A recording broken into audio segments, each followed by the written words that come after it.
for descriptive stats, for correlation and regression, which is a part of association about the factors that we do in the next part. In this particular part, we only restricted to the hypothesis testing related to descriptive statistics. If we have a time on Friday, then I'll also try to do some non-parametric hypothesis testing. But first we have to complete the descriptive statistics for hypothesis testing for descriptive statistics, whatever we have studied in the first 2-3 classes. Today we have this process of hypothesis testing. Let me wait for 2 or 3 minutes if anyone is still joining. Okay, let's take a few seconds. What do you feel so far that is there any scope for improvement? You need something, the presentation, some other style, or you need some another content, or is there any particular topic or point where you want that we need something more to discuss? Then still we have a 2 or 3 more days for part 1. So we can think about that. If it's possible, then I'll definitely try. So consistently, I also need your suggestions that if in particular topic you are struggling that this is not a sufficient material to understand, then you can put that as a query or you can give your suggestions. So next we have this hypothesis testing. This is a very crucial part. We call it inferential statistics. Maximum studies are based upon sampling, and we have to decide based upon the sampling results, whatever calculation or whatever statistical methods you apply with the sampling data, then we need some parameter to rely upon those results. And these distributions are helping us to do this hypothesis testing process to find those parameters from where we can decide whether we accept our statistical descriptive results or correlation or regression results, or we reject those results. That is generally about the hypothesis testing.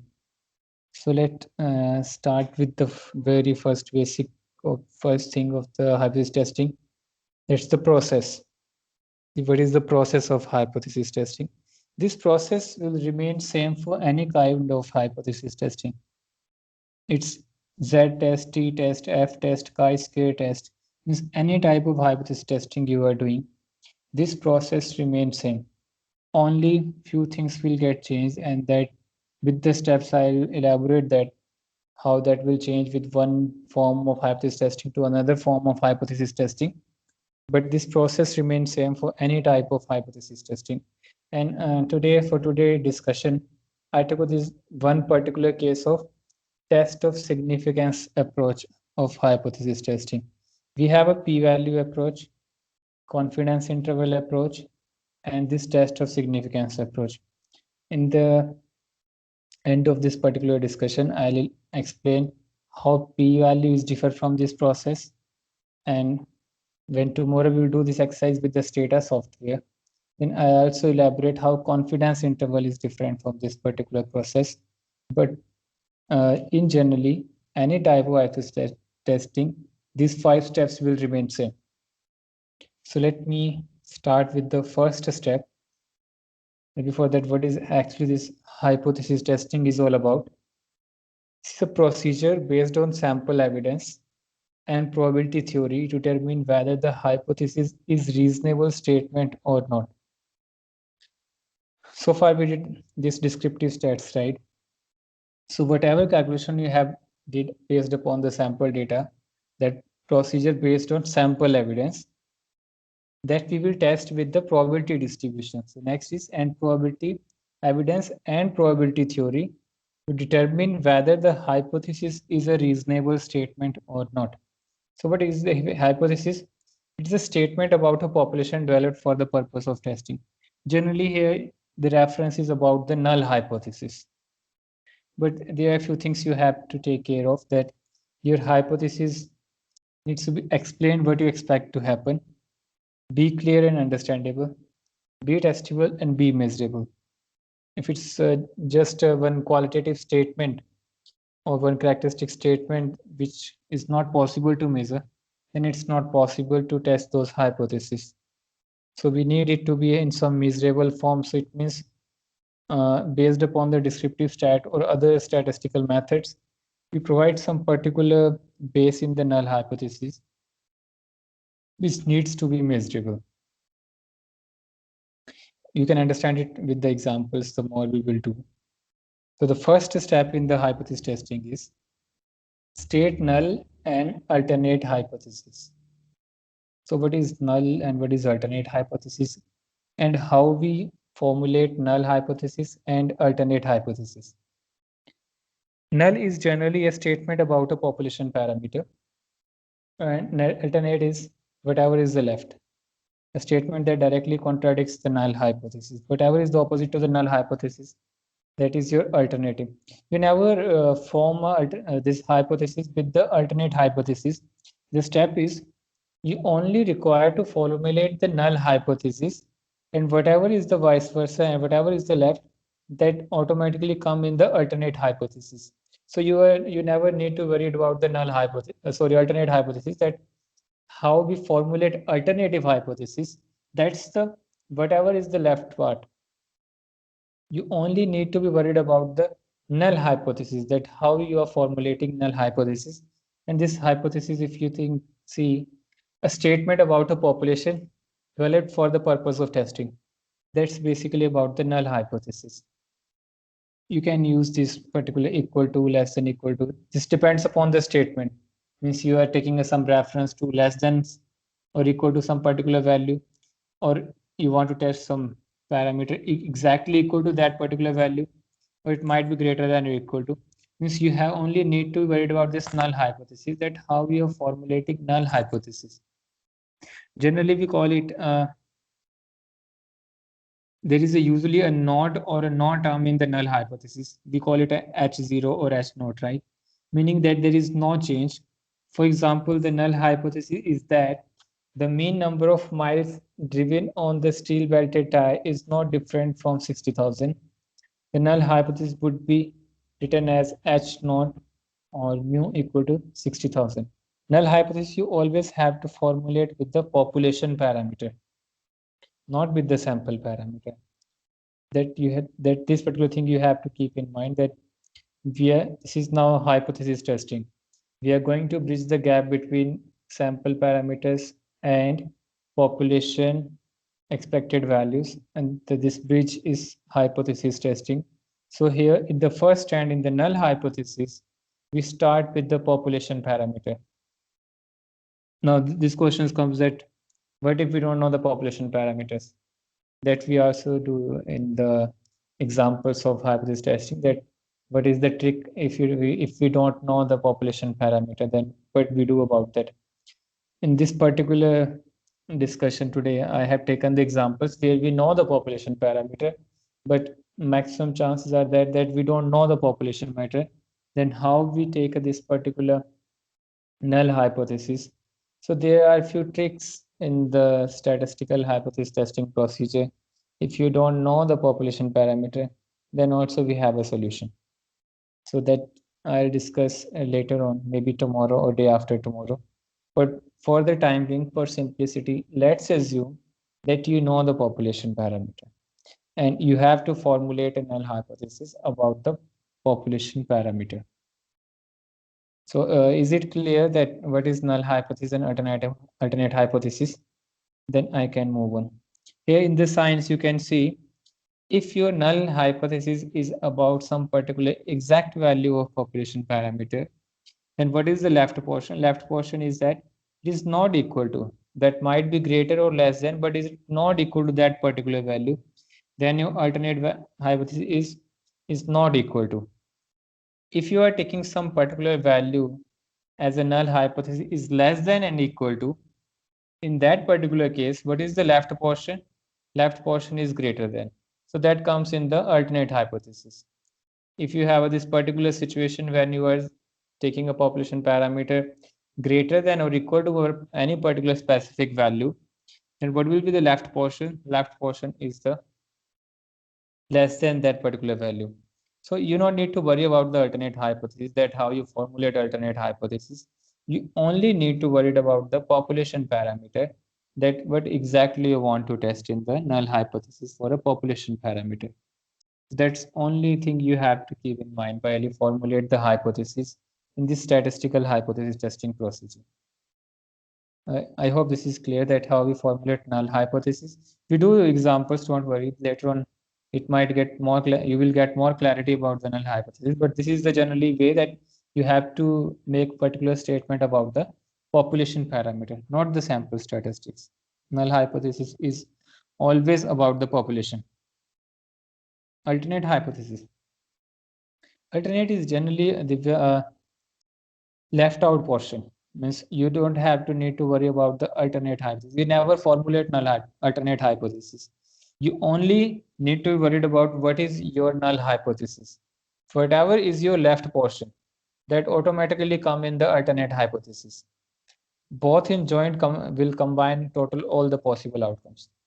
For example, in this particular case, you are saying that mu or the average of this population parameter is 60,000 and you want to test this particular statement, then you can start with this first particular postulation of the hypothesis that your particular parameter of population is equal to any specific particular value. Like in this case, it's a 60,000. And what will be your alternate hypothesis? It is not equal to 60,000. What it means? It means it might be greater than 60,000 or it might be less than 60,000. If suppose you are taking a null hypothesis as that your population average parameter is less than or equal to 60,000, then what will be the left portion? Left portion is that greater than 60,000. So that automatically come in the alternate hypothesis. Means you only formulate null hypothesis. You not need to worry about the alternate hypothesis. That automatically come whatever is the left portion in your null hypothesis. The third case, it might be that you are saying that your particular population parameter is greater than or equal to 60,000, then what will be your left portion? Left portion is less than that particular value.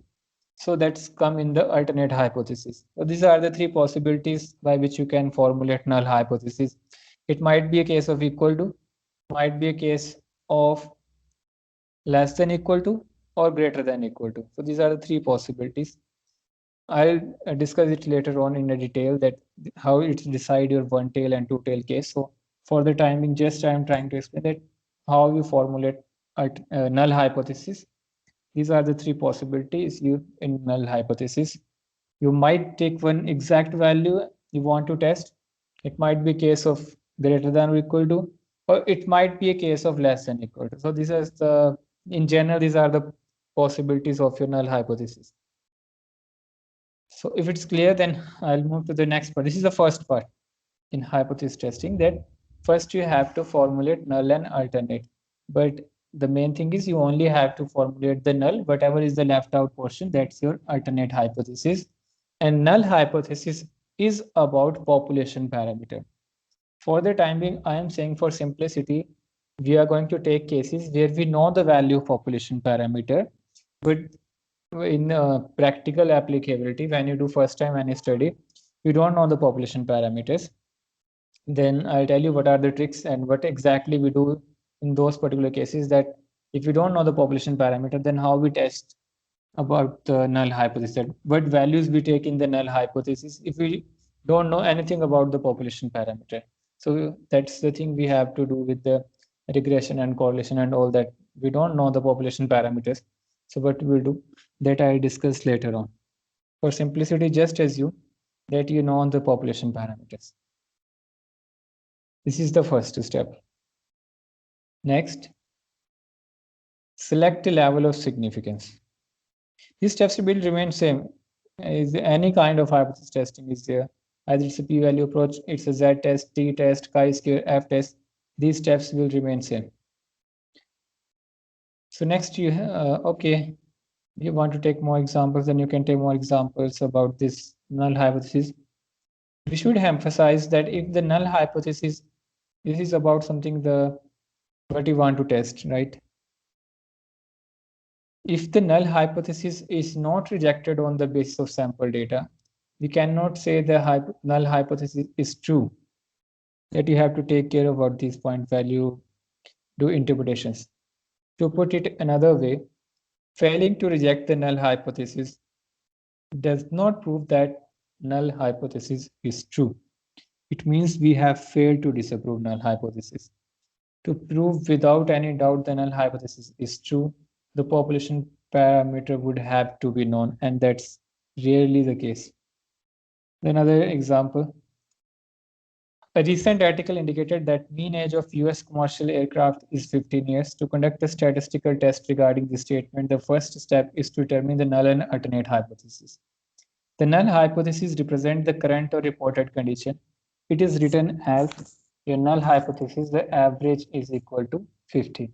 The alternate hypothesis, it is not equal to 15. So this is the way you have to formulate your null. So there are three chances. It might be equal to, less than equal to, or might be greater than equal to. This is the simple case where we have a case of we want to test any particular exact value of a population parameter. Next, the level of significance. Level of significance in generally, I'm observing in this state, I don't know about it, that how teachers are teaching these courses in the other institutes, but in many state universities and college, they generally say that, okay, take a level of significance 5%, 1%, and 10%. But more than that, you have to understand what is this 5%, what is this 10%, what is this 1%, and why we take this 5%, 1% on 10%.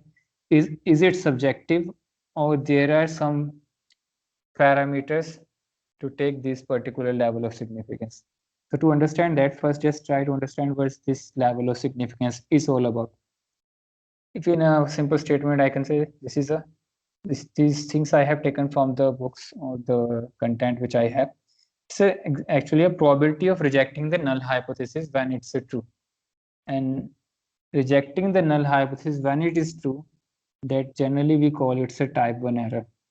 I'll come to type 1 error, type 2 error, what is exactly it is, and this type 1 and type 2 error actually decide the level of significance. In this particular slide, just try to understand, this is a level of significance. That is your maximum allowable probability of making a type 1 error. I'll explain what is type 1 error. By setting the level of significance at a small value, you are saying that you want the probability of rejecting the true or null hypothesis to be small. Formally, the used level of significance are 10%, 5%, and 1%. So this is actually the probability of rejecting the null hypothesis when it is true, and that's a case of type 1 error. So simply, it's a probability of type 1 error. So to understand the level of significance, first we have to understand the type 1 error, type 2 error. Then we can again come back to this particular point, that what is this level of significance.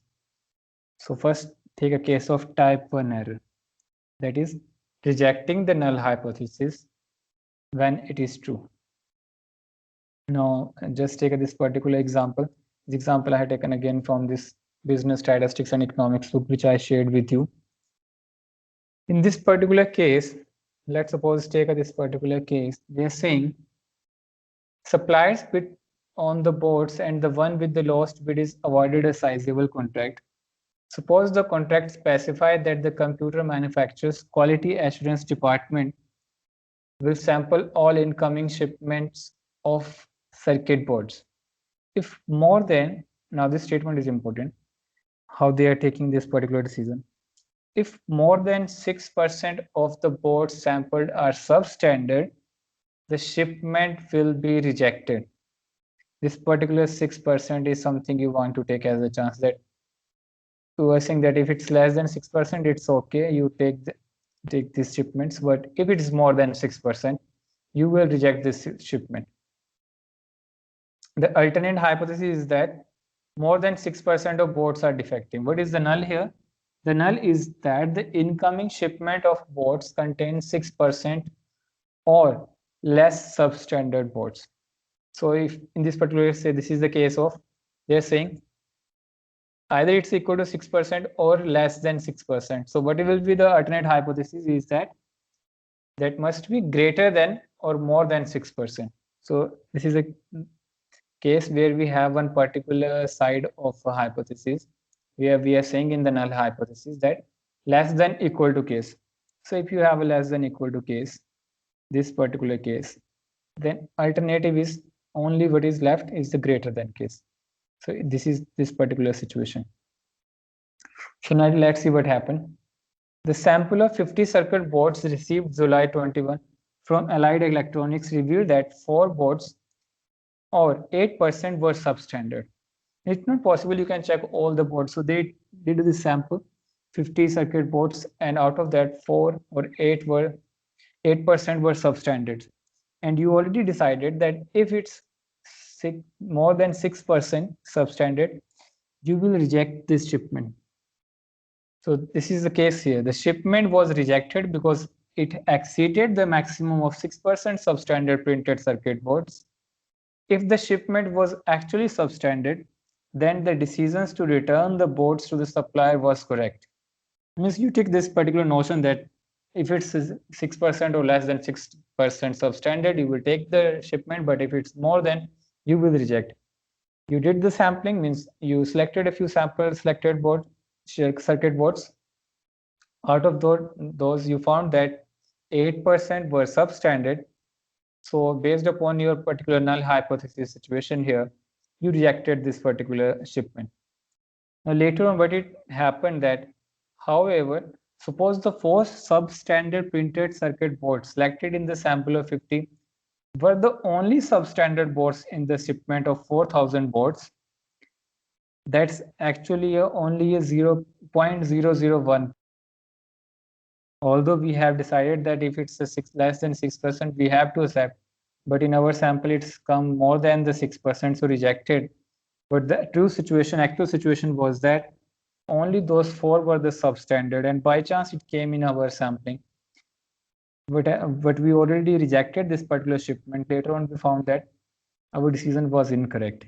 In that case, less than 6% of the entire shipment was substandard, and rejecting the shipment was an error. In terms of hypothesis testing, we rejected the null hypothesis that the shipment was not substandard when we should have accepted the null hypothesis. So this is the case of type 1 error, rejecting a true null hypothesis. And this is we call a type 1 error.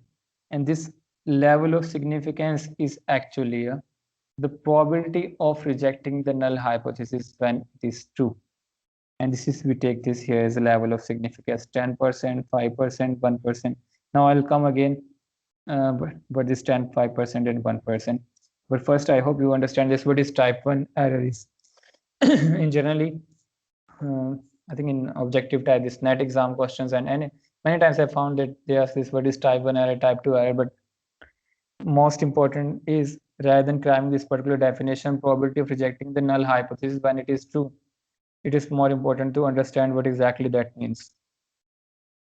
In this particular example, now we are clear that our decision was incorrect. Means we have to accept that particular shipment, but we rejected because we found something in our sampling that was incorrect. So that's the error, type 1 error. So with the type 1 error, there is a type 2 error. That is the alternative case, accepting the null hypothesis when it is false. Now, if we take again this particular situation, for example, electronics contain 15% substandard boards, yet the shipment was accepted. For example, that might be a case. That would happen actually.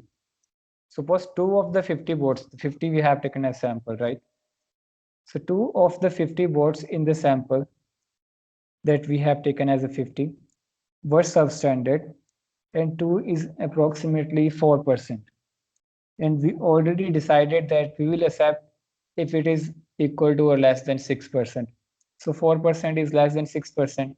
So what will you do? You will accept this particular shipment, right? Later on, what happened that it could be that by chance the 48 good boards selected, but in actual situation was that that 15% were substandard.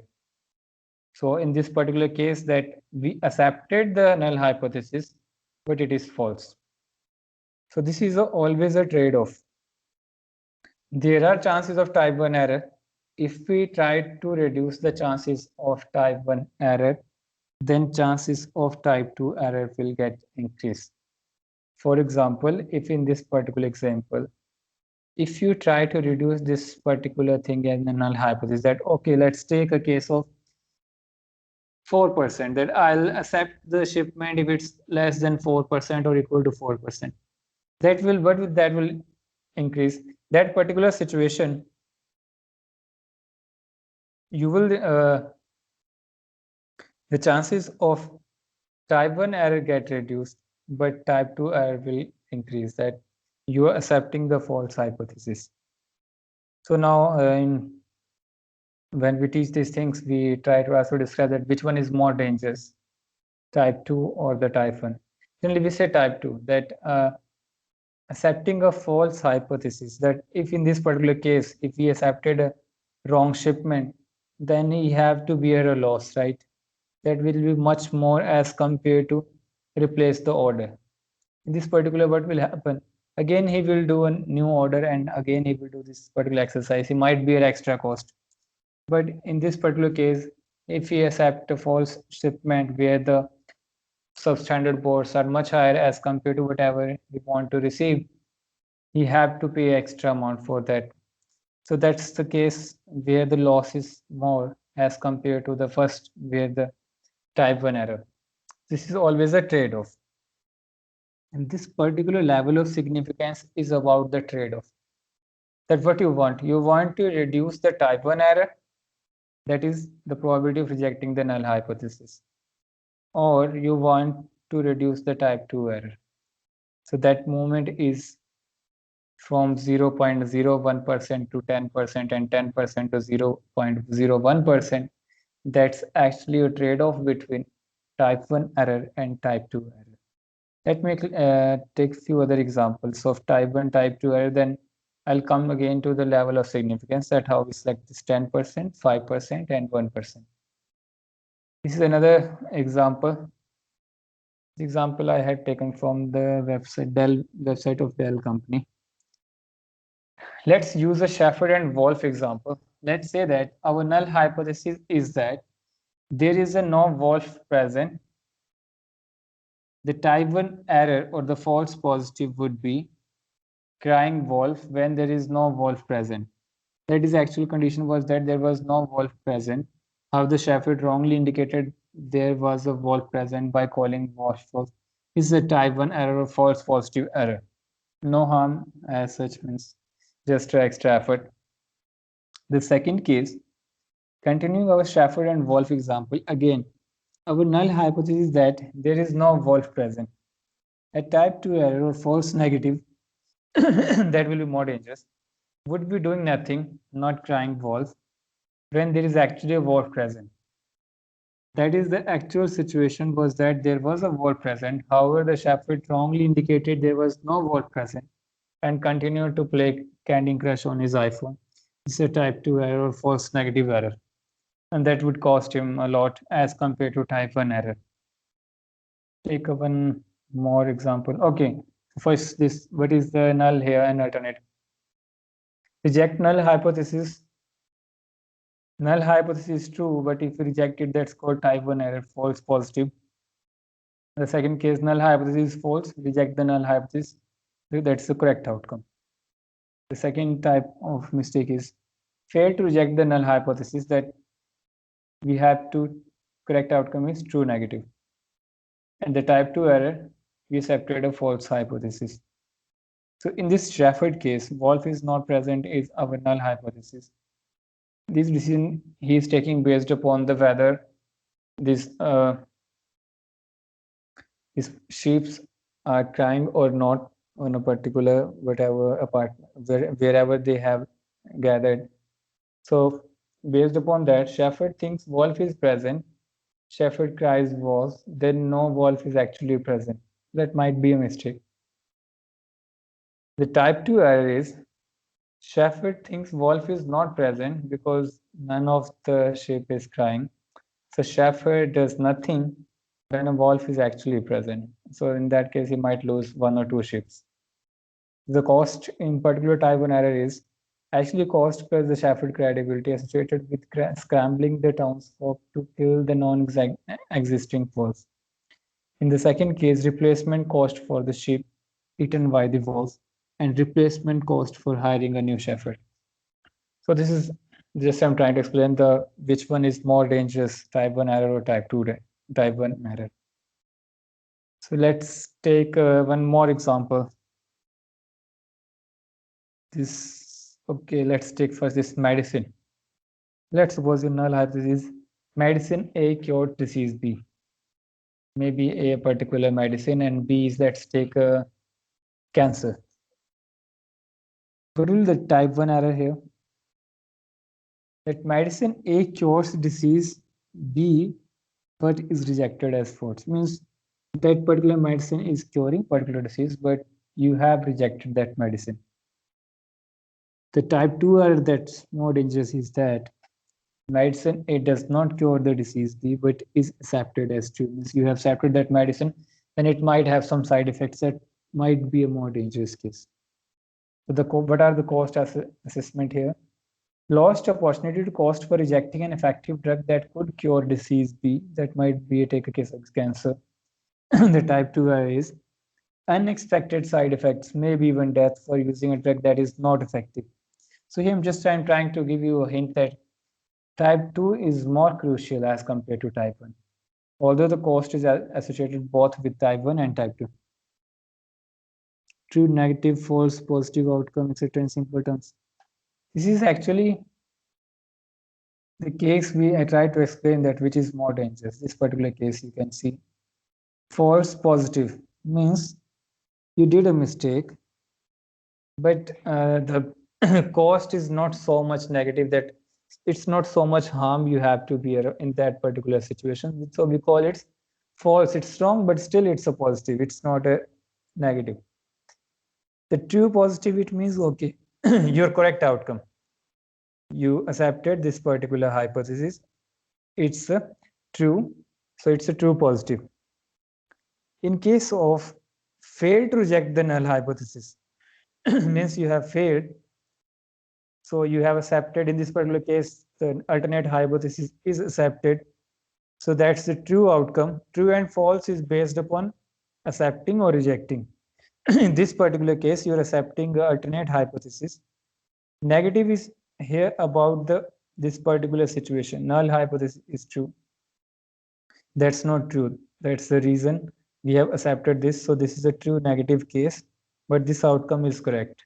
In simple terms, if you want to forget about this false, positive, true, negative, you can leave that. Just try to understand which one is the more crucial case or dangerous case compared to other one, because this level of significance is a trade-off between type 1 error and type 2. If you try to reduce type 1 error, the probability of type 1 error, then the probability of type 2 error will increase. And if you try to reduce the probability of type 2 error, the probability of type 1 error will increase. So that's the only main point here, means this false positive true analysis. If it's not, if you're getting difficult, you can leave that. But the basic thing is here is about that what you are actually doing in this particular situation. True is about that, okay, you accepted the hypothesis. In this case, you accepted the null hypothesis, that's true. In this case, you accepted the alternate hypothesis, that is true. The positive and this negative is about, in this particular case, you rejected the null hypothesis, although that's true. In this particular case, you accepted the null hypothesis, but that's false. So this true and false. Now, I hope it's clear. Okay, so is it clear? Okay, so Nishat is saying this medicine case. If we reverse the null hypothesis for the medicine example, drug A does not cure disease, then rejecting null hypothesis is more costly. Yeah, that's the case if we reverse the null hypothesis. But something, this is This is how we formulate, Nishad. Here you have to take care of that null hypothesis. It's you can't just start with the something that it's not equal to. This is not the case. Means you can't find, you know, nowhere you find this null hypothesis statement where you take this alternate in the null hypothesis. That's not the case. Means that can never be happen, that you start that this particular thing is not equal to this particular outcome. That's not the way we start with the null hypothesis. Null hypothesis is something about the whatever in the population parameter, the traditional belief or something. So this is that not the proper way. If that will be the case, Nisar, okay, this outcome will be reversed. That's true, but that's not the way we generally make null hypothesis. That's not that in null hypothesis we say is not equal to. That not be the case. So can null hypothesis be negative? Ankita is saying that null hypothesis can be negative. No, that's not how it can be negative. It's not possible that it can be negative. It means you are not getting this point at how we formulate these hypotheses. Although for simplicity, I had given you these examples that this is not the way we formulate these hypotheses. It's not be the case when you will say null hypothesis is negative. No, it's not the case. Or you can take this particular case here. If you, okay, yeah, Nishad, for you this is useful. Here we say that medicine A cures disease B. Okay, this is some particular positive statement, right? In this particular case, person is not guilty of the crime. Although we are saying not guilty of the crime, but this is a positive statement, right? So this not be the case when we say the null hypothesis is negative. It's always a positive. In this particular case, although the cost is much higher in both the cases, and it's really tough to decide which one is more costly. The first case, person is judged as guilty when the person actually did not commit the crime, convicting an innocent person. The cost is social cost of sending an innocent person to prison and denying them their personal freedoms, which in our society is considered an almost unbearable cost. Another case is person is judged not guilty when they actually did commit the crime, letting a guilty person go free. Risk of letting a guilty criminal roam the streets and committing future crimes. So that's a more dangerous case, right? Although the both are not bearable. But in this particular case, the harm is much more as compared to the first one. To reduce the type 1 and type 2 error, we are using 1 to 10% level. Again, I'll come back to that point. Just wait for that it's a 1 to 10% or 10 to 1%. But first, just try to understand type 1 error, type 2 error, which one is more crucial or more dangerous as compared to the other one. So now come back to this trade-off, that now which one we will take as a level of significance, 10%, 5%, 1%. So first, just let me explain that this, let's take a case of this 5%. What it means, the probability of rejecting a null hypothesis when it is true is 5%. Means if you are taking a 5% level of significance, it means you are taking in this case that probability of rejecting the null hypothesis when it is true, and that probability you are taking as 5%. So 5% chance you are taking that, okay, it might be the case that null hypothesis is true, but you have rejected it. So 5% for the 5% cases you are tolerating. So that's the particular case. If we move to a 0.01%, then what will happen? The probability of rejecting the null hypothesis when it is true will get reduced only to a 1%. But then type 2 error probability will get increased. So if you move 0.05 to 0.01, the type 1 error, probability of type 1 error will get reduced, but the probability of type 2 error gets increased.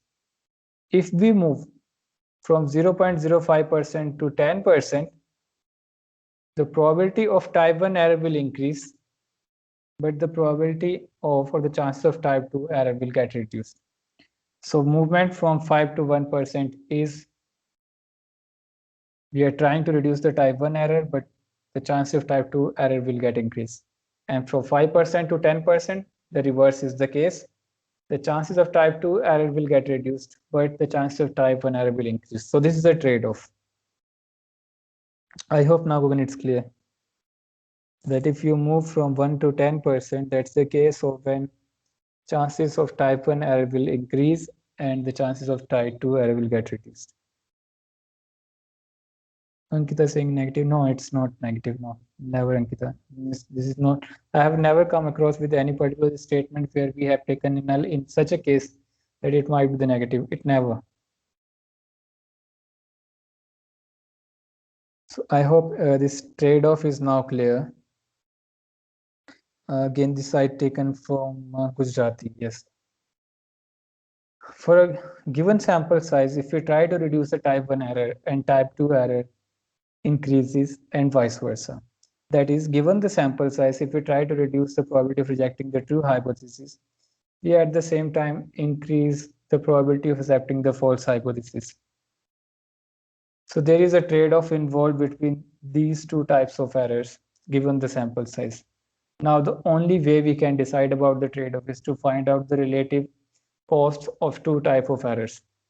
If the error of rejecting the null hypothesis, which is in fact true, is costly relative to error of not rejecting the null hypothesis, which is for fact false, it will be rational to set the probability of first kind of error low. If on the other hand, the cost of making error type 1 is low relative to the cost of making type 2 error, it will pay to make the probability of the first kind of error high.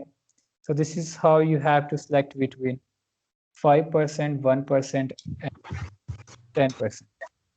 So this is a trade-off. So you always take care about the type 1 error and type 2 error.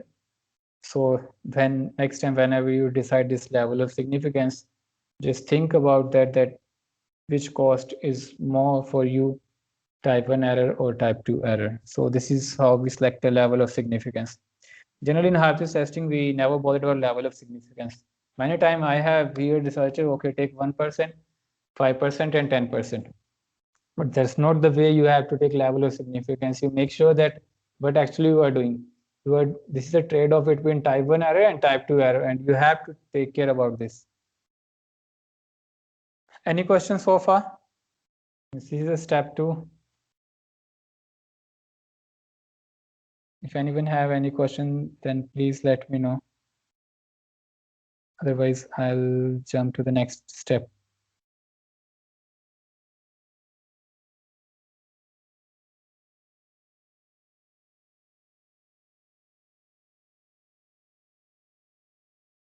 Is it clear?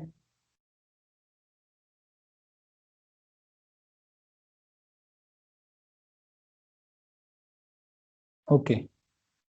So once you are clear about the level of significance, the third step is identify the test statistics. Now here the process will differ with one type of hypothesis testing to another type of hypothesis testing. Now test statistics is about, okay, once again, if you want to understand this, type 2 error can be reduced by making more stringent criteria for rejecting a null hypothesis. For instance, if an analyst is considering anything that falls within the plus minus bound of a 95% confidence interval as statistically insignificant, then by decreasing that tolerance to a 90%, and that's the case what I was explaining, from 5% to 9%, 10%, you're reducing the probability of type 2 error, but you are increasing the probability of type 1 error. So next is about select the test statistics. Now, in statistical courses, we study Z, T, F, chi-square. These are the parametric tests about the hypothesis testing. And these all are about the descriptive stats or correlation or the correlation coefficient or about the regression parameters that you have to use either Z, T test, F test, chi-square. but there are few specific rules about that. These distribution differ from one to another, and they have a specific characters. So you have to make sure which particular test statistic you are going to use. The Z test is not the T test, and T test is not the F test. So this after level of significance, you have to think about the test statistic, which test statistic you are going to use.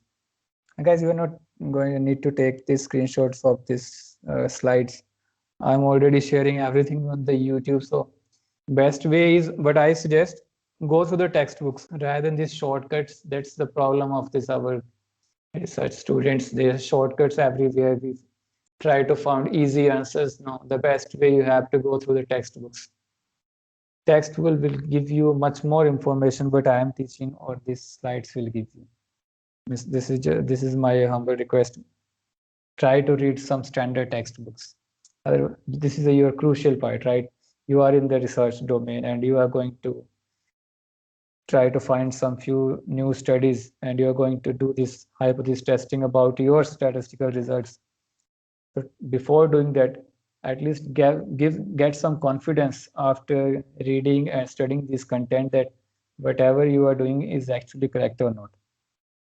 So in the test statistics,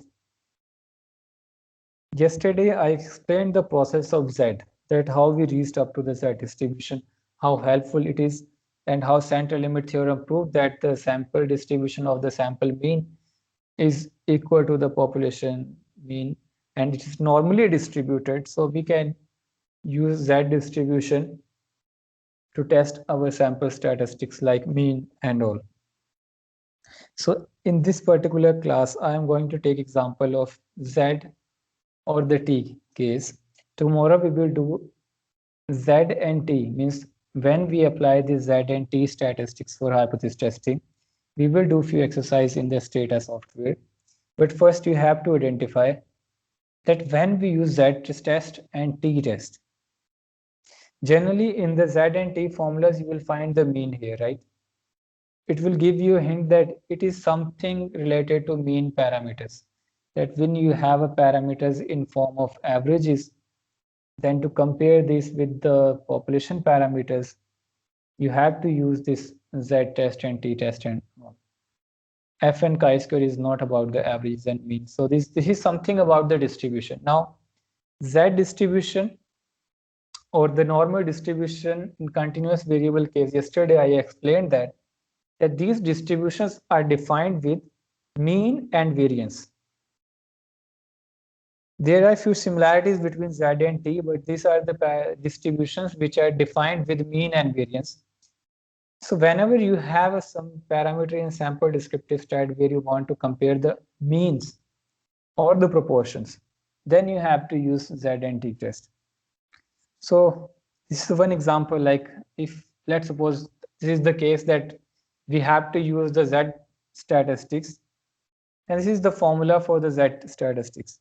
What actually this is doing is that what we need a one particular range or one specific value in which we will decide whether we have to accept null hypothesis or we have to reject. But from where that particular range comes, let me give you a hint. Yeah, this particular case. Okay, let's take this particular case. Let's suppose this is the range we have decided.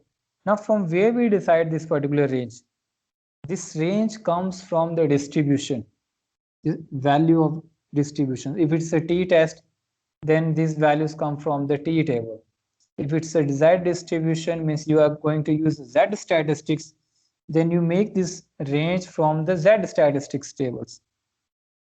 So first you have to understand that when we use Z statistics, means if you are taking a range of T statistics and you apply a Z statistics values, that's incorrect. So you have to understand when you have to use Z statistics, when you have to use T statistics, when you have to use a F, when you have used chi-square, because this range, the range which you call this rejection region and critical region, critical values, rejection region, acceptance region, this range come from distributions. table values. And to understand this, already with the probability distributions, I explained you that how this Z table is formulated. Similarly, T distribution table is formulated. Similarly, we have F distribution. Similarly, we have a chi-square distribution. Now here, this is in the third step, test statistics. First, you have to calculate this particular value. Then you have to, in the fourth step, you have to make a range to see whether that particular test statistic calculated value is lying in that particular range or not.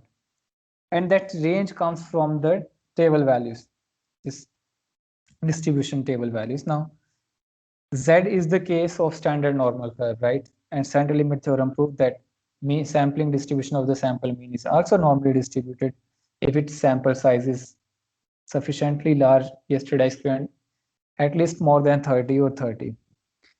Then you can use this Z distribution. And if you see in these diagrams, it's normally distributed, right? So this range we will use from the Z distribution, this range. Now we need a few critical value to make a range. And this critical value comes from level of significance. With every level of significance, there is a critical value in the table, depends upon your, if it's a T distribution, then it's depend upon the degree of freedom. But if it's a Z distribution, that is a standardized normal curve for any type of data. So we have only unique values. So we only need to worry about the level of significance. So with the level of significance, there are values, specific value. Okay. Let me show you these tables. For example, this is a Z table. For every level of significance, there is a unique Z value, right? So these Z values give us the range. In that range, we will decide if our test statistic value lie within that range, we will accept the null hypothesis. If our calculated test statistic value lie outside the critical range or the acceptance range, then we will reject the null hypothesis. So here I'm just trying to give this particular point that from where this range comes from. This comes from the distributions, and how you decide which distribution, that depends upon your particular situation in hand. For example, if you want to compare any particular mean value with any specific population parameter, for example, this is a population mean, this is sample mean. So in this case, already yesterday I explained that standardized normal curve is the symmetrically shaped normal curve in this particular case of a normal distribution. And for means, we also proved that if sample size sufficiently large, it is symmetrically distributed. So we can use this Z distribution to compare the results. So how it compares, if you see this simple formula, but it numerated is what it is describing. It is describing how far is your sample parameter calculated value from the population parameter. This is the difference between population.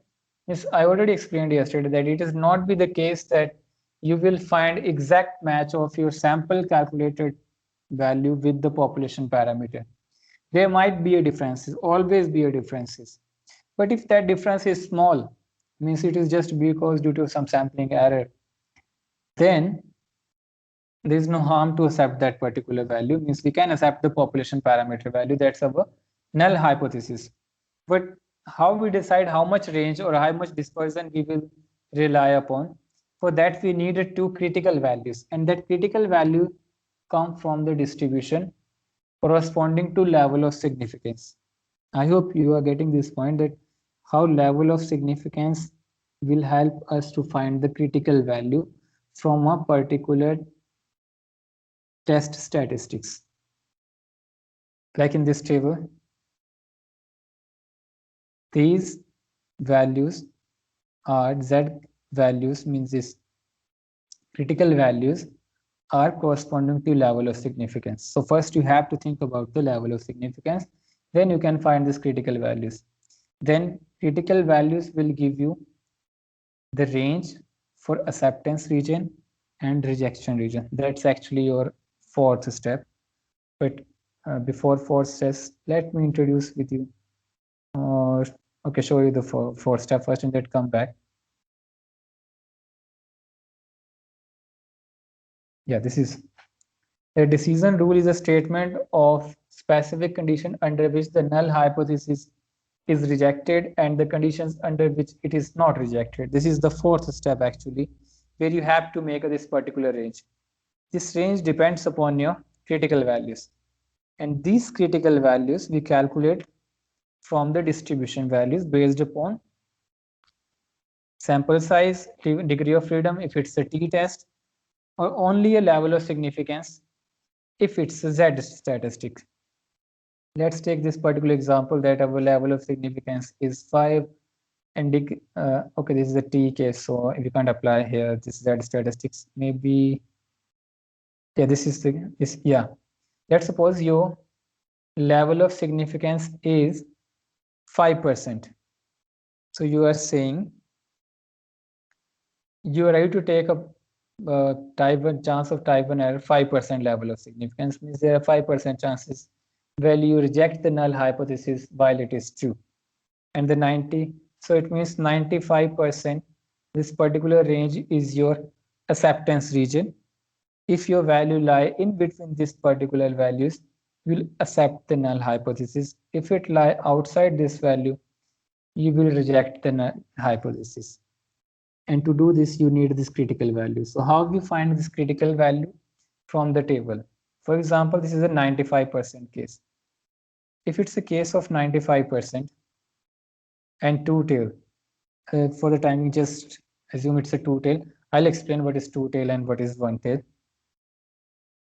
If it's a case of two tail and it's a case of 95%, 95% means 5% level of significance. So we need an area under the curve 95%. So from the area under curve, we know that one side it's a 50%, other side it's 50%. So if you divide that in the two equal parts, it's approximately 0.025 in the left side, 0.025 in the right side. So if I add this particular number, 4750 plus 4750, it's 95%. We have selected this level of significance 5%. It means 95% is the range of acceptance region and 5%. 5% if we divide on both sides, it is 2.5% and 2.5%. So that is corresponding to 0.4750. Because total probability of this curve is 1. So if we divide 0.95 into equal parts, that is 4750. So corresponding to 4750, 1.906 is the critical value. And that's your critical value in this particular case, 1.96. So this is the way how you find these critical values. So to deciding this critical value, you selected the level of significance and table Z statistics. Here you already decided that you are going to use a Z statistics. That's the region we have taken a Z table to decide about the critical region. So now here are the two important questions. How we decide it's a two tail or one tail? Codes and value will differ. And the second, how we decide Z statistics or any other statistics. So let's take a case of Z statistics and the T statistics for today's class. Generally, okay, this is the case I try to explain you. I hope you will get this point. If you know that the population is normally distributed, if that's the case, means the answer to this question is yes. And if you know the population standard deviation is known, then you have to use the Z distribution. If you don't know about the population distribution is normal or not, and still you have a large sample size, you can rely upon the Z distribution. But in this particular case, you need population standard deviation. But if it is the other case, that population, you don't know about the population you know the population distribution normally distributed, but you don't know the population standard deviation, then you have to use the t-test. Why we are bothered about this population standard deviation sample size? Because yesterday I explained that these distributions, the standardized normal distribution, is with the 0 mean and 1 variance, and these normal distributions are with the mean and variance. So if you know the mean and the variance of this particular, the standard deviation of population parameter, then you can use this Z distribution. Otherwise, you have to use a t-test. Second case, if sample size is small, if you again go back this particular thing, if your sample size is small, then also you have to use the t-test. Let me explain it another way. Sample size is large, okay. Use the normal approximation. That's the case of Z distribution. If the sample size is small and population histogram is known, and this particular is very close to a normal distribution, then you can use Z-test. When the student curve is actually a t-test, we also call it a student test, so it's a t-test. If sample size is small and unknown but close to a normal distribution, and you don't know about the standard deviation about the population parameter, then you have to use the t-test. So these are the parameters to decide whether you use t-test or Z-test. Let me come back to this particular case. This one. What do we do if the sample is less than 30 and we do not know the population standard deviation? The situation is not covered by the result of center limit theorem, because center limit theorem is saying that if sample size is more than 30%, then this will come that, okay, the sampling distribution sample mean is normally or symmetrically distributed. Non-parametric, this is not the non-parametric methods. Non-parametric is something, well, you don't have this specific test statistics like sign test. That I'll take those cases if Friday I have a time, although I have not taken this first part, non-parametric hypothesis testing. Non-parametric is actually when you don't have this statistical parameters, this mean, median, and these all things are the parameters. Like in the regression coefficient, those are the parameters, statistical parameters. But if you don't have those situations, like you have this qualitative variables and all, then you have to use some non-parametric methods. And there are few tests like sign test. There are other few techniques that you can use non-parametric methods. So in this particular case also, if it's not the case, this first one, that you don't know that it's normally distributed or not, sample size is too less, then you don't have the choice of Z distribution or T distribution, because these distributions divide based upon mean and variances of the symmetrical distributions. Then you have to rely on some other non-parametric test. That might be the case, but that's generally found might be in medical sciences, like you have only 2 or 3 or 4 patients to do a particular analysis, then you have to rely upon other methods. You can't use this Z, T, and F test. All these are about the parametric tests. So come again back to this T test, that why we use this T test. This William Gosset described in nearby 1900, and later on his student Gosset's work was published under the pen name Student, and we call it Student's T test also.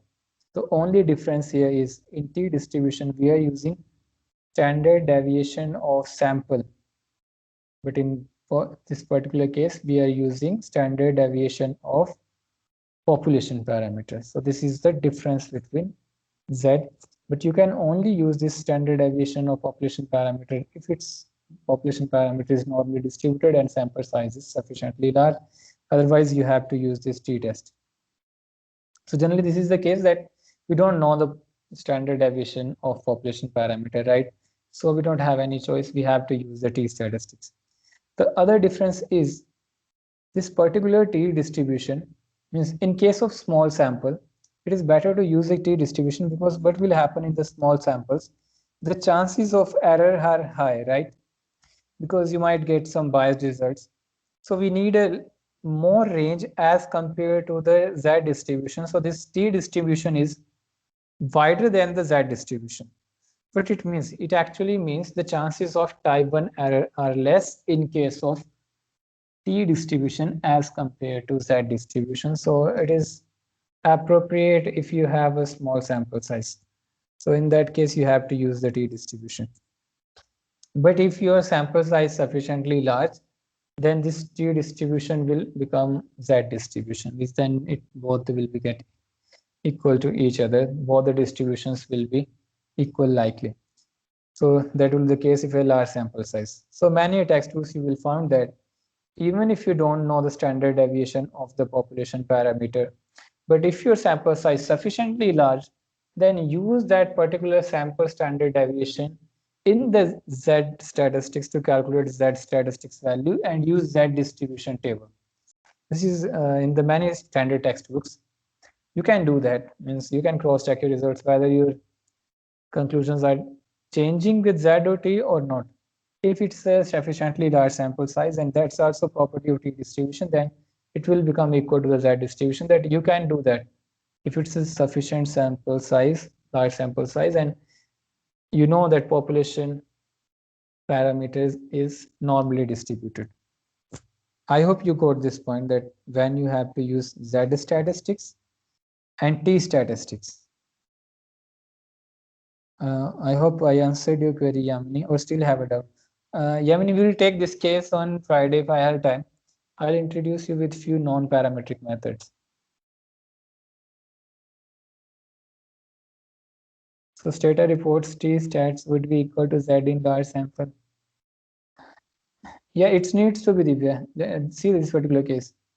But what will happen when you have a large sample size? Your standard deviation will get reduced, right? Like in this particular example, if I try to explain you, yeah, here.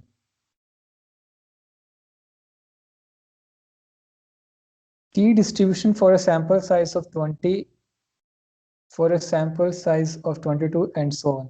The standard deviation for a T distribution with 5 observations is larger than the T distribution was with 20 observations.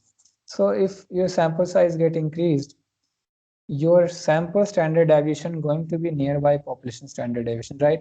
So other things will remain same in both the formulas. If you see these formulas, mean and this population parameter remain same and will remain same. Only what is the difference in these two values?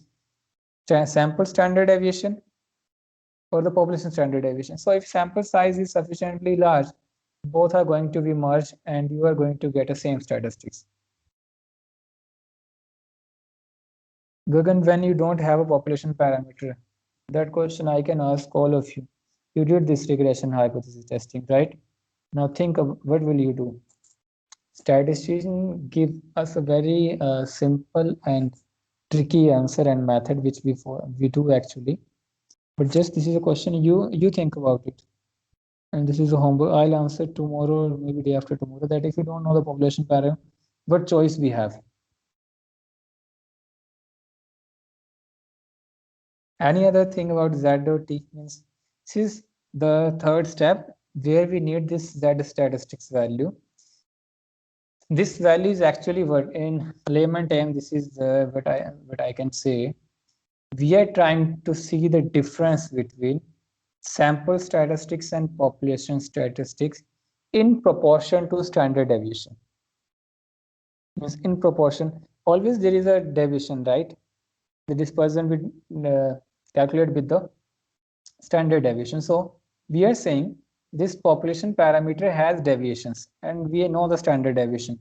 So we want just to know that in proportion to this particular deviation, how much is the gap between the sample statistic and the population parameter. The larger the gap, the chances we will reject this null hypothesis because we will say this gap is significant. The small is the gap, then we will say the more or less the sample parameter is equal to the population parameter. So we will accept our null hypothesis that they are more or less equal. That is what we have in the population parameter. The only problem is if you don't know the population standard deviation, then the only choice is you have to use the t statistics. Now, how much range we will use, that's the next thing. Okay, we will allow that this difference, how much difference we will allow to make this conclusion that this is our null hypothesis is true. That depend upon your critical range. This critical range, that how much range you will accept. That depend upon the level of significance. As I already explained, that if you are saying 5%, then you can take this 95% range, and you have to see these critical values from the Z table. This is your acceptance region, this is your rejection region. Up to here, is it clear? Yeah, only one more question, sir. Why we have degrees of freedom in T statistic and why not in Z? Okay, yeah, this is actually important question. If you look upon this particular situation, Yamini, yesterday might be I have explained you that this standardized normal curve is the unique case. Means if you standardize any data, then you only have a one distribution. You don't need to be worried about the change in the distribution with the change in the sample size. But that's not the case with the t distribution. For different sample size, we have a different t distribution. So if you look upon the t tables, we always look with the sample size or the degree of freedom, right? T table values are corresponding to a degree of freedom and level of significance. But these Z distributions are not corresponding to sample size. We only have a one unique values for all type of parameters, because we had proved that if it's a symmetric, this standardized normal curve, then we are not need to worry about that. Yesterday I told you that there are infinite number of distributions, normal distributions. But to sort out that problem, we find this unique Z standardized normal curve where we have this one single distribution. And that's the thing the statistician did for us, that now our job is easy. But this is not case a t distribution. With the sample size, t distribution will differ. That's the reason in t distribution tables, you will find the values corresponding to degree of freedom. Means distributions will change with the change in the sample size. This is the story of the t distribution. So in the third step, first you have to calculate the statistic value. That is actually is the case where you are trying to see the difference between sample value and the population parameter value in proportion to standard deviation, because this distribution is about mean and standard deviation. That range is, you are going to give a range based upon the standard deviation. And if it is a symmetrical in shape, we know the statistical properties that yesterday in the last slide I explained, that we know these properties, right? Plus minus 3 standard deviation cover 99.97%. Plus minus 2 standard deviation cover 95% area under the curve. And that's the actually case here. 95% is actually your plus minus 2 standard deviation. So this is the case. Actually, we are saying that, okay, we will accept these results even if it is in the plus minus 2 standard deviation. And that's the 95% actually the meaning is. This is after calculating the statistic value. Next step is you need critical values, acceptance region and rejection region. This is your acceptance region, and this is your, this is your rejection region. Acceptance and rejection is about null hypothesis. So these values you will find from the tables. This is a T distribution. Here you can see if it's a T distribution with level of significance, you have to see the degree of freedom, because corresponding to degree of freedom, there are separate values for each level of significance. But that's not the case of the Z distribution. In Z distribution, you have to look based upon the area of the curve, the corresponding value. Now, another thing is for critical values, is it a two-tailed test or one-tailed test? Now, this is the case. Because if it's a two-tailed test, then your 5% will get divided into 2.5%, 2.5%, both the sides. But if it's one tail, then 5% you have to look upon 5% only. How we decide whether it's two tail or one tail? The easy, simplest answer I'll say, look upon your alternate hypothesis. If your alternate is not equal to, then you have a two tail, because it might be positive value, it might be a negative value. But if you have a one simple one-sided statement in the alternate hypothesis less than or equal to, then this is a case of one tail test. I hope it's clear that what is one tail and two. It all depends upon the alternate hypothesis. In the first hand, you have to formulate the null hypothesis. Whatever is the left portion is the alternate hypothesis. And based upon alternate hypothesis, you can see whether it's your case is of two tail or one tail. If it's not equal to, it means might be negative or positive than two tail. It's less than means negative values one tail. If it's greater than positive values, then it's case of again one tail. So this is how you decide one tail. And this one tail, two tail will change these values, because now this is a case of two tail test. So 2.5% in the left side, 2.5% in the right side. So accordingly, we have to see the critical values. If it's the one tail, then that's a different case. I'll try to sort out one example after this. So I hope now you understand these 4 steps.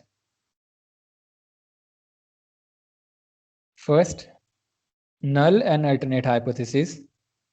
Then level of significance. Level of significance depend upon the trade-off between type 1 and type 2 error.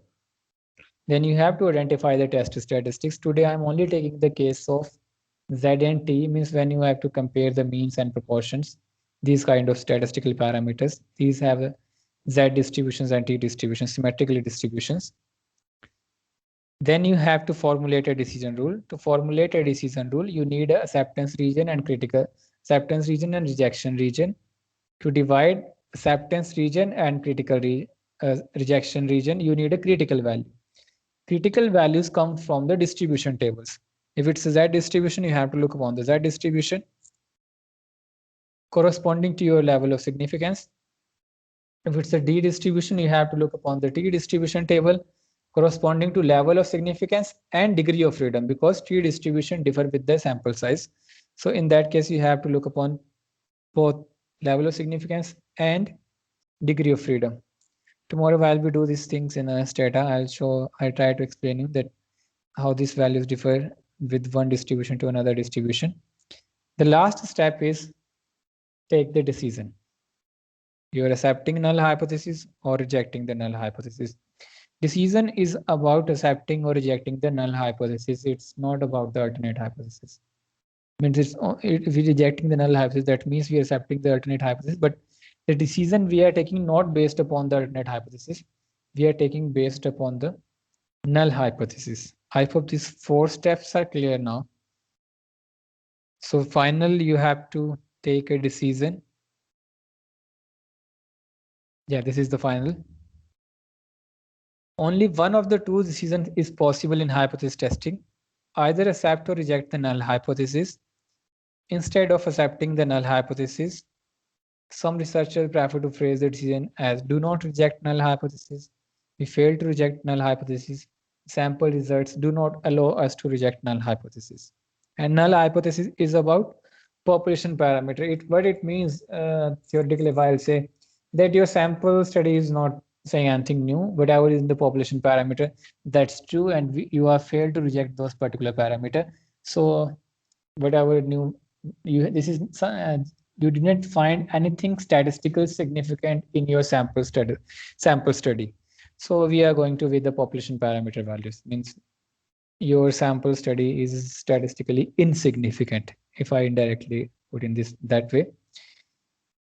If I summarize this in 5 steps, establish the null and alternate selective level of significance based upon type 1 and type 2 error.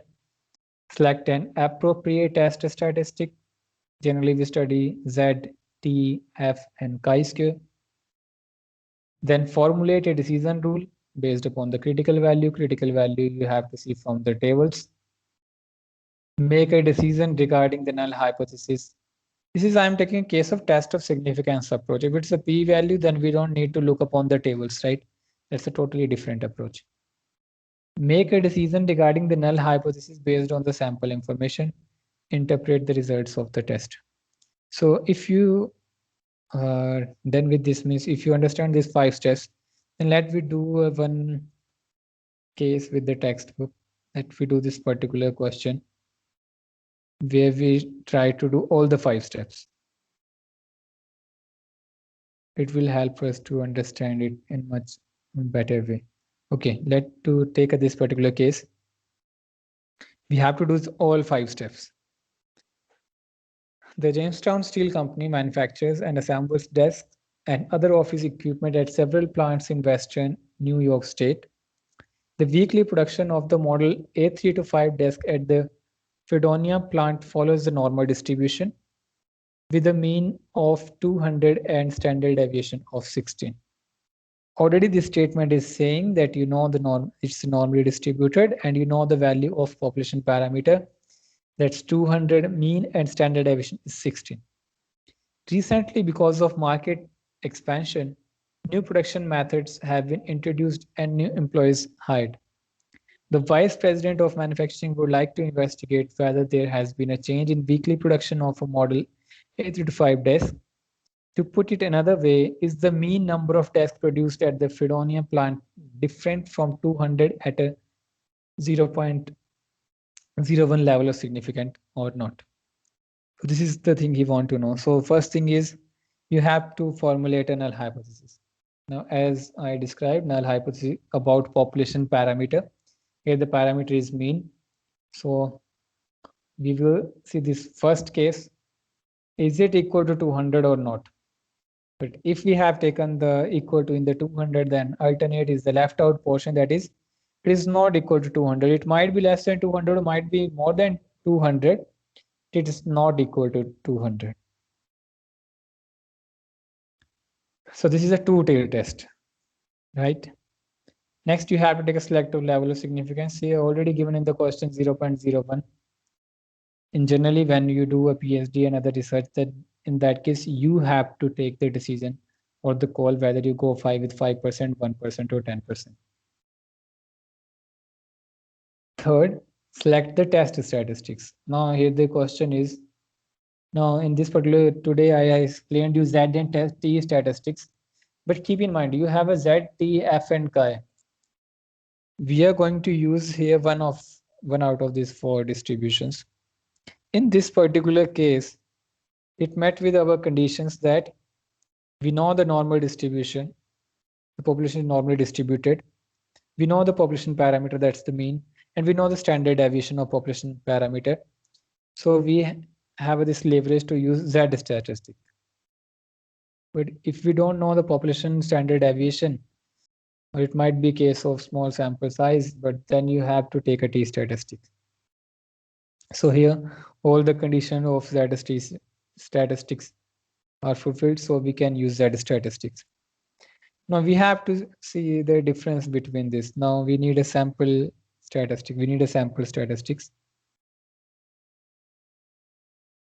Here the sample values are given or not? No, sample values are not given. Means with which you have to compare this population parameter. Only the values are given. This is just to elaborate how we use this. So next step is whenever we calculate the test statistic, here this statistic is not possible because we know the population standard deviation, we know the population mean, but we don't know the sample. Means we need something to compare, right? So here in this question, that information is not there. So in this particular case, we can't do that. We need at least sample statistic information. So in general, what will be the next step? Next step is formulate a decision rule based upon the critical values. So here they describe that this is a case of sample stat using Z value. No, Divya, sample stat, how you calculate from the Z value? Sample stat is based upon the sample observations. Means you are saying the Z value is given, so we can calculate the mean.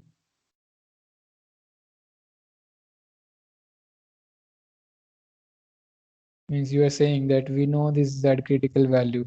So corresponding to Z critical value, you can calculate this particular information in this particular situation. But that will not be the case when we do a sample statistics, right? First, what we do, the first step is what? You always calculate whatever sample data you have, you calculate the sample statistics. Then you compare it with the population parameters. That's the first step, right? That you were saying that we do in the numerical examples and textbook examples in our courses. That's not the case here actually. This is, I'm trying to give example when you actually do in the research. We don't do it the vice versa, that we have population parameter and then we will find the sample statistic and then we will compare it. No. First, we need a sample parameter. That parameter we have to check with the population parameter. Yeah, that is possible. Means if you want a text example, that's possible. We can calculate this in this case, but that's not the situation we do in the hypothesis testing. First step is you have a sample statistics. For sample statistics, you do hypothesis testing. In hypothesis testing, first you make a null hypothesis. Null hypothesis you make with the population parameter, if you know the population parameter. If you don't know the population parameter, that Gagan is asked the same question, that if you don't know the population parameter, what we will do. Again, that I'll explain you in the part 2 in the regression case, what we will do and what is the trick if you don't know the population parameter. So far in these cases, you don't need that case that with which value you have to compare. If you don't know the population, that there is no way to you do the hypothesis testing. So we need some shortcut or tricky method. So in this case, the next is you need critical value. Critical value here it's a case of 99% because the level of significance is 1%. So corresponding to 4950, in the Z table the value is 2.58. If I can show you with the table, you can see this is a 4950. Yes, with the 4950, yes, this is nearby 4950, approximate value is 4951. With the 4591, the Z value is 2.58. So we have this critical value 2.58. So this is our acceptance region for null hypothesis. This is our rejection region. This is our critical value. Now, the next we need sample status or Z statistics, with which we have to compare whether it is lying in the acceptance region or in the rejection region. So let me see we have that or not. Take a sample from the population, weekly production, computed Z, apply the decision rule. In this case, they did this samples. The mean number of deaths produced last year in the 50 weeks because the plant was shut down for 2 weeks for vacation is 203. Now we have a sample statistics. The standard deviation of the population we know is the 16. So here the sample size n is over 50. So if we put this particular value in the formula, now we have a Z statistics value that is 1.55. So now we have to see, now this is what 1.5. 1.5 is actually means that the gap between sample statistics and population parameter in proportion to standard population standard deviation. And how much is the standard difference in proportion to population standard deviation? It is nearby 1.55. So we have to see in the range whether it lie or not. Our critical value lie 2.58. 1.55 is less than 2.58. So this value lie within a 95%. So in this 95% confidence interval. So we have to accept the null hypothesis, and null hypothesis is our population parameter is equal to 200. We rejected the sample statistics. Why? Because the difference is not such a large that the value will lie outside the acceptance region. The difference is small. Difference might be because of sampling error or something else. There's always a difference, but that difference in proportion to standard deviation is not sufficiently large so that we can reject this particular null hypothesis. So this is a small difference in proportion to standard deviation. So we have to accept the null hypothesis. So this is how we apply hypothesis testing. I hope this example is clear to all. And in the interpretation part, what would we say? We will say that because you conclude that population mean is not different from 200 because we didn't rejected the null hypothesis. So we would report to the vice president of manufacturing that the sample evidence does not show that the production rate at the Fredona plant has changed from 200 per week. There was a difference of 3 units, but in proportion to standard deviation, that difference is not sufficiently large that it come in the rejection region. So we have to accept this particular null hypothesis, and we would say there is no difference, or we have to accept null hypothesis that it means population is not different from 200. So this is how we use these 5 steps.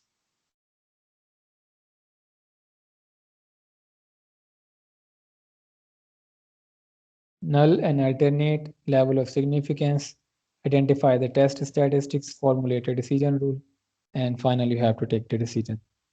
I hope this is clear. Tomorrow we will do this Z statistics NT with the Stata software, and we do 3 or 4 different kind of situations where we can apply this. Usually we will apply this ZNT statistics. Any doubts so far in hypothesis testing?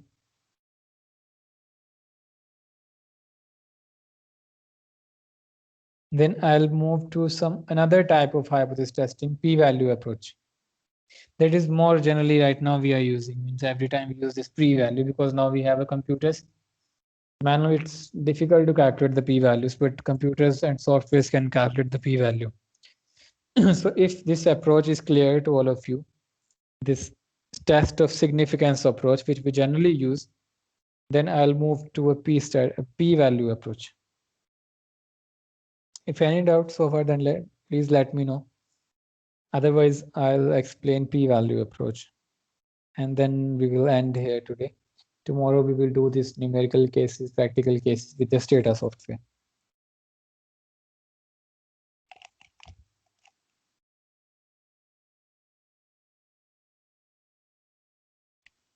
Okay, Yamini is typing something. Okay, Yamini, I am waiting. So, what is p-value approach?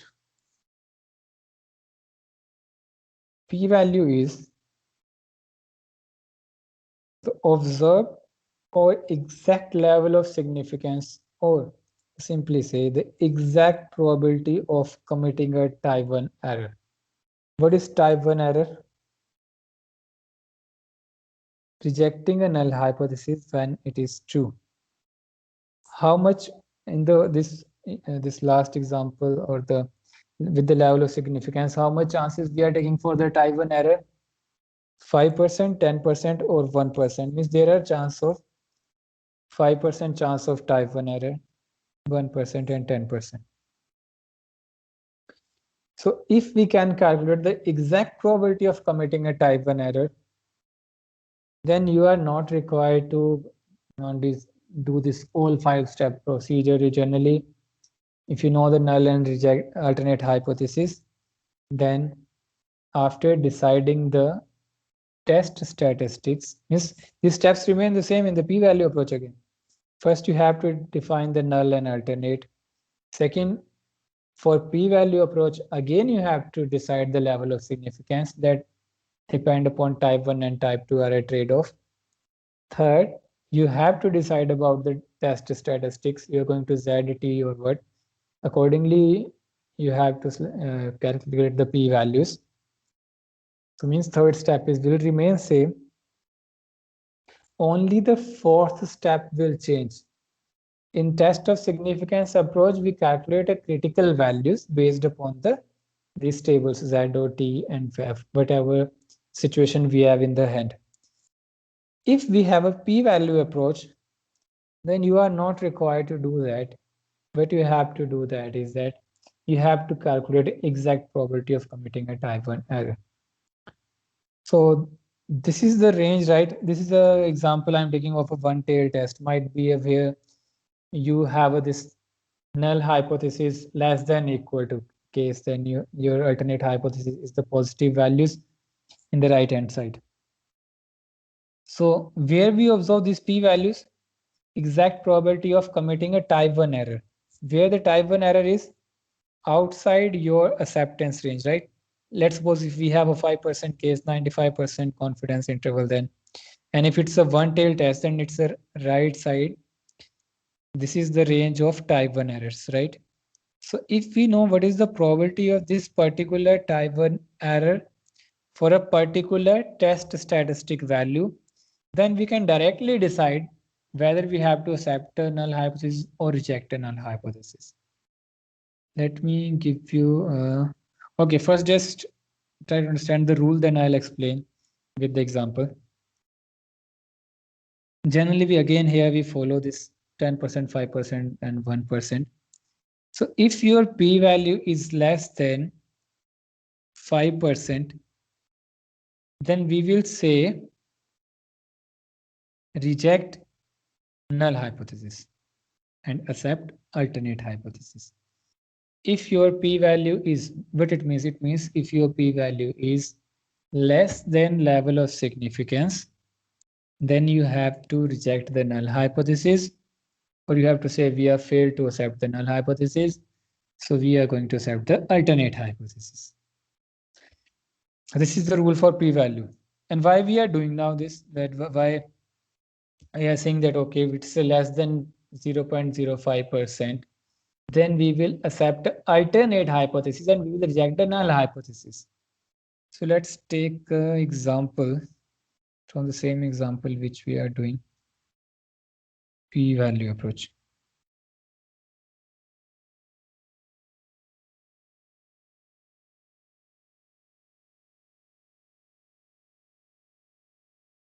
Okay, same example which we are doing, 2.58 for our critical value in this case, right? This is our critical value, and 1.55 is our Z statistics. Based upon the critical value, we accepted the null hypothesis because 1.55 lie within the acceptance range on a 95% confidence interval. Now,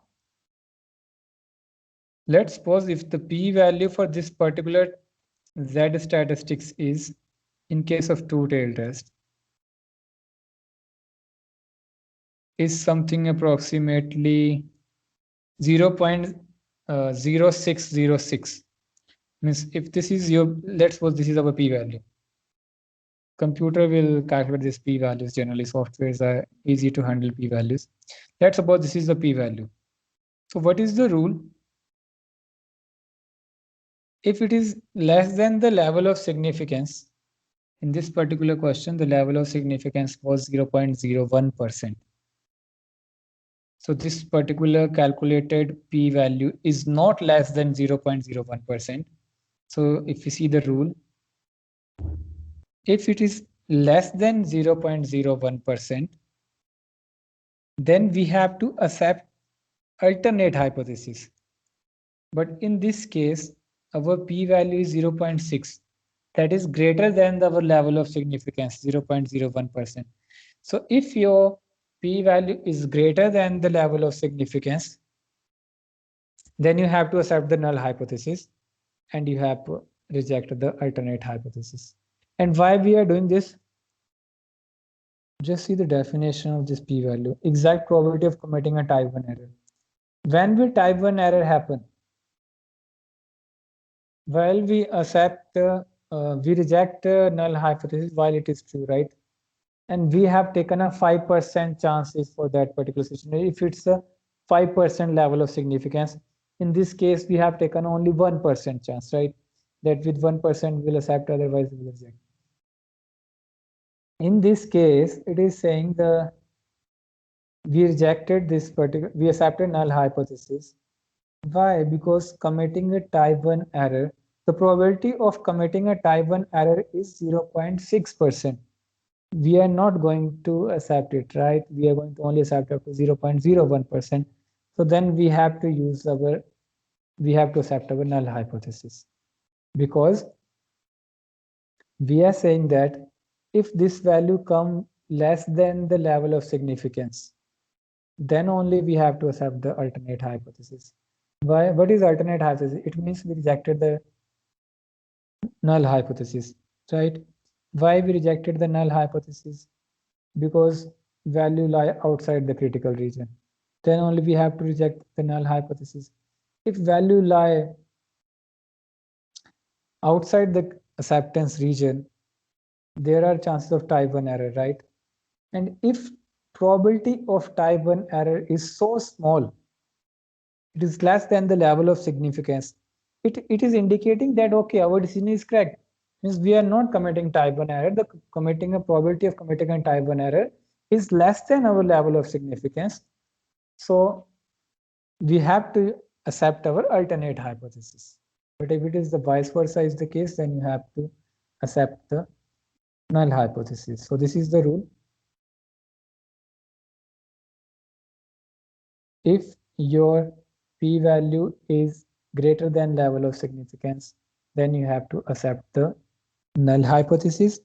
If p-value is less than the level of significance, then you have to accept the alternate hypothesis. So I hope this p-value approach is clear to everyone. There is also another approach, that's confidence interval, that I'll do tomorrow. So I think this is more than sufficient for today. So this is how we do hypothesis testing. Null and alternate. So this is what I have seen. Many researchers do mistake in making null and alternate hypothesis. They don't know how to select a level of significance, 5%, 1%, and 10%. And there are many who don't know which statistic is for which particular parameter or which particular situation. So you need to be aware about these basic concepts. Then only you can jump to a hypothesis testing. So tomorrow we will do ZNT statistic hypothesis testings with Stata software, with all the three approaches: test of significance approach, p-value approach, and confidence interval approach. All the three approaches will give the same results, but there is a slight difference with the confidence interval approach. That's generally not possible to use that. Tomorrow I'll explain you what is the problem with the confidence interval approach, and we will do numerical with the Stata software. So I hope these things are clear now, that whenever next time you do hypothesis testing, as yesterday I explained, must give credit to these distribution tables for which we are following these days. Now we have a p-value approach because we have this softwares and all, but earlier we have to use this distribution tables, and this is a long history behind the distributions. Now our job is much easier as compared to earlier. So that's the reason of how so much frequently we are using these distributions tables and hypothesis testing. But this is the part where all the analysis or all the conclusions of sample studies or research are lies. Means if we are not able to get some statistical significant results, then you have to do something about that. It's not something wrong that if we are accepting a null hypothesis or our results are not statistically significant, that's also a result, that's also a finding. Only thing is that you are failed to find something new. So then you have to do exercise again, or if we have more than one or two parameter, then we have to see what is the problem and which parameter is more appropriate. So I hope this will help you to understand the process. So any doubt? Otherwise, I think this is done for today. Tomorrow we do this same exercise identity with the Stata software.